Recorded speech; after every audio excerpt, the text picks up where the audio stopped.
కాయలు కానీ తినుబండలుగా మురగబెట్టుకుంటారు కానీ కొంతమంది సద్దిపెట్టెల్లో పెట్టి ఏంది గడ్డలు కట్టిందాకా, ఐసు గడ్డలు కట్టిందాకా సద్దిపెట్టెలు అంటే తెలుసా?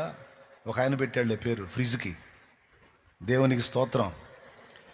ఏంది అన్ని గడ్డలు గడ్డలు కట్టిందాకా దాచిపెట్టుకుంటారు కానీ అరే వాళ్ళకి పాపం లేదురా, ఇది తీసుకెళ్ళిస్తే వాళ్ళు తింటారు, ఇది తీసుకెళ్ళిస్తే వాళ్ళు తింటారు అనుకోరండి. కొంతమంది హృదయాలు ఏం పాషాణాలో నాకు అర్థమై సాగదు. ఐసు గడ్డలు కట్టుకుంటాయి, బూజులు పడతాయి, బాగా కుళ్ళిపోయిన తర్వాత అప్పుడు వచ్చేది జాలి ఇళ్ళకి.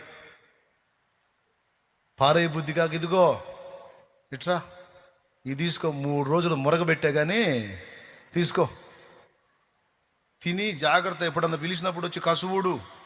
ఓరిని త్యాగమో, ఓ అమ్మ ఏమి జాలే తల్లి నీకు అమ్మా, 3 రోజులు మురగబెట్టిచ్చావు మా తల్లివి, నీకే తినాతిగా వాళ్ళకి ఇచ్చావు, మహాప్రసాదం అని కళ్ళకు అద్దుకుంటారు వాళ్ళు, పక్క పోయి తిట్టుకుంటారు పనికి మళ్ళీ.